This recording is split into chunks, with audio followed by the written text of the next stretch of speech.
मेरठ में समाजवादी पार्टी के जिलाध्यक्ष जयवीर सिंह ने पार्टी छोड़ दी है और भारतीय जनता पार्टी को ज्वाइन कर लिया है। कल उन्होंने क्षेत्रीय अध्यक्ष की मौजूदगी में बीजेपी ज्वाइन की है और इस समय मेरे साथ हैं।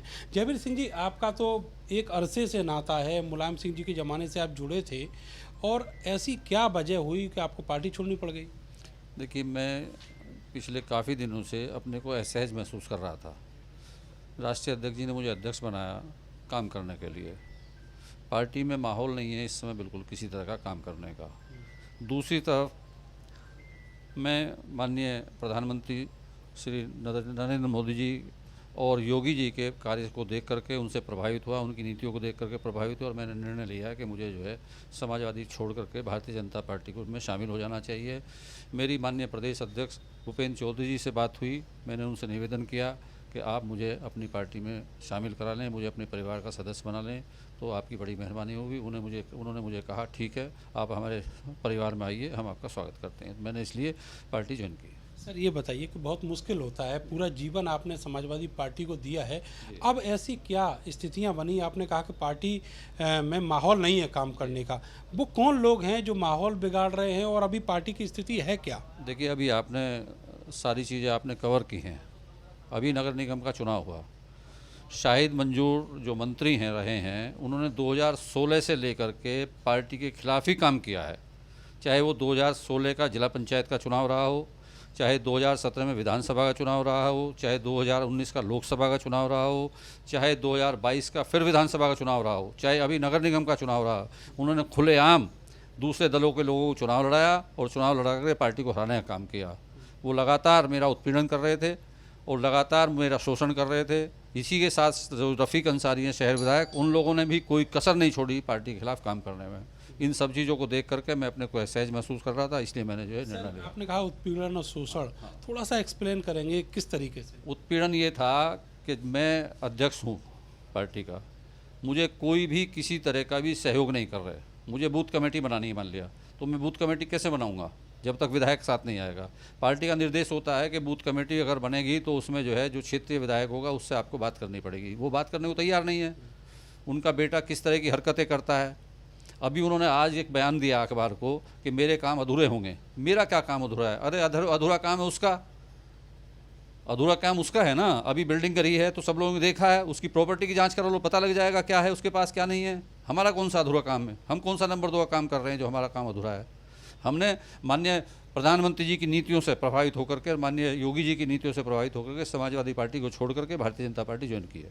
सर, 2016 से लेके अब तक जी, ये सब होता रहा पार्टी में, और अंदरूनी गुटबाजी जो है सब लोग जान रहे थे, लेकिन जो हाईकमान है उस तक कभी मैसेज नहीं पहुंचा। आप बताइए, पार्टी के राष्ट्रीय अध्यक्ष मेरठ में रोड शो करने आ रहे हैं, उनके साथ उनकी पार्टी के विधायक शामिल नहीं हो रहे, तो उनको जानकारी नहीं है क्या? किसको जानकारी नहीं है इस बात की? कैसे जानकारी होगी कि राष्ट्रीय अध्यक्ष आपका रोड शो कर रहे हैं, उनके विधायक उनके साथ बैठने को तैयार नहीं है? इससे ज़्यादा बड़ी अनुशासनहीनता हो सकती है क्या पार्टी में कोई? सर, शाहिद मंजूर पर आप जैसे आरोप लगा रहे हैं, इसी तरह के जो चीज़ें रही हैं नगर निगम के चुनाव में, वो रफ़ीक अंसारी पे भी रही हैं जो शहर विधायक हैं, उनका भी सहयोग नहीं मिला। मैंने कहा तो आपको ना, देखो हमारा चूँकि हम जिला का अध्यक्ष थे तो ज़िले में हमारे 4 विधानसभाएं आती हैं। नगर का जो अध्यक्ष होता है वो नगर विधायक जो है वो नगर के जो अध्यक्ष हैं उनके उसमें आता है। उनका काम करना जो है, उनको जो है नगर का जो महानगर का जो हमारे अध्यक्ष होते हैं समाजवादी पार्टी की एक व्यवस्था है, उसमें शहर का जो विधायक है वो विधायक उनके अंडर में आएगा, मेरे उसमें नहीं आता वो।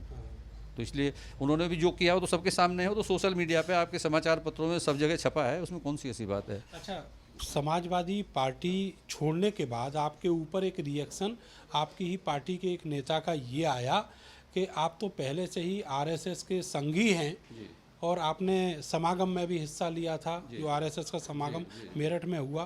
तो ये तो सब लोग जानते हैं, शायद इसीलिए आज अब आपको मौका मिला, आरोप लगा के निकल लिए बीजेपी की। नहीं, अब ये तो देखो, अगर मैं इसमें कोई वो नहीं कह रहा कि मैं संघ में नहीं गया हूँ, मैं संघ में गया था, सही बात है कि मैं संघी हूँ और संघ में एक बार जाने के बाद जो है वो आदमी उसमें से नहीं निकल सकता है। लेकिन ये जो आरोप लगा रहे हैं मेरे ऊपर कि मैं निकल लिया मौका निकल के, कोई भी जिले का अध्यक्ष पार्टी छोड़ेगा तो ऐसे ही छोड़ देगा?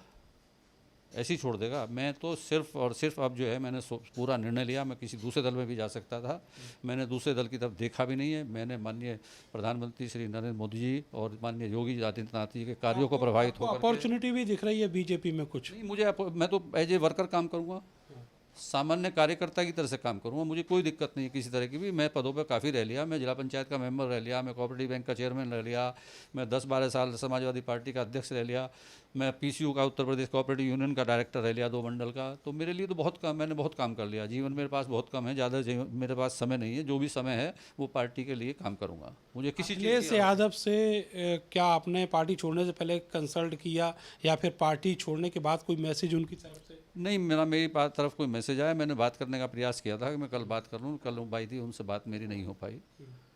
इसके अलावा मेरा कोई प्रयास नहीं रहा। एक लेटर जारी हुआ है प्रदेश अध्यक्ष का, उनका कहना है कि उन्होंने पहले ही आपको पार्टी से निकाल दिया था। आपने अगर वो लेटर देखा है तो जो जारी होती हैं चीज़ें वो फेसबुक पे चल जाती हैं, वो आपके सोशल मीडिया पे चल जाती हैं, वो न्यूज़पेपर को दी जाती हैं, वो पार्टी के पेज पे डलती है। जो लेटर जारी हुआ वो मैंने भी देखा है, उस पर कोई पत्रांक डला है क्या? उस पर कोई प्रतिलिपि है किसी को? जो भी समाजवादी पार्टी के लेटर जारी होते हैं उस पर पत्रांक भी डला होता है, उसकी प्रतिलिपि होती है माननीय राष्ट्रीय अध्यक्ष के निजी सचिव साहब को, उसकी प्रतिलिपि होती है पार्टी के राष्ट्रीय प्रमुख महासचिव जी को। फेक है। अब 11 तारीख का मुझे कह रहे हैं कि लेटर जारी हुआ है। भाई जब मैं 11 तारीख में निकाल दिया गया तो फिर उसका आपके पास तो सूचना होगी ना, आपके पास भी होगी ना सूचना। किसी पेज पर डाला है क्या? वो तो फेक है, आप देखो ना उसको। जयवीर सिंह जी, आप तो अपना भविष्य उज्जवल कर लिए, लेकिन इधर मेरठ में समाजवादी पार्टी का क्या आप भविष्य देख रहे हैं? नहीं, मुझे तो भारतीय जनता पार्टी में हूँ, मुझे भारतीय जनता पार्टी के बारे में मुझसे पूछो, मैं वहाँ जो काम कर सकता हूँ वो काम करूँगा। मैं अब समाजवादी पार्टी से नाता टूट गया। अब मैं भारतीय जनता पार्टी ज्वाइन कर ली तो भारतीय जनता पार्टी का कार्यकर्ता हूँ मैं। चलिए, बहुत बहुत शुक्रिया आपका। तो मेरठ में समाजवादी पार्टी की जो अंदरूनी राजनीति है और उसमें एक विधायक समाजवादी पार्टी का दूसरे विधायक का गला काटने को तैयार बैठा है और खुलकर राष्ट्रीय अध्यक्ष के सामने भी नगर निगम के चुनाव में ये देखा गया कि एक विधायक दूसरे के खिलाफ कैसे खड़ा हुआ है। इसके बावजूद भी पार्टी हाईकमान आंखें मूंदे हुए है। जो संगठन के काम थे, जो छोटी छोटी मीटिंग्स लोकसभा चुनाव के मद्देनज़र मेरठ में होनी थी, वो नहीं हो पा रही थी क्योंकि संगठन एकदम बिखरा पड़ा है। बूथ पर, नगर में, देहात में समाजवादी पार्टी का संगठन चकनाचूर है और शायद इसीलिए जयवीर सिंह ने अब पार्टी को अलविदा कहकर बीजेपी का दामन थाम लिया है। कैमरा सहयोगी सानू के साथ मैं नरेंद्र, भारत समाचार, मेरठ।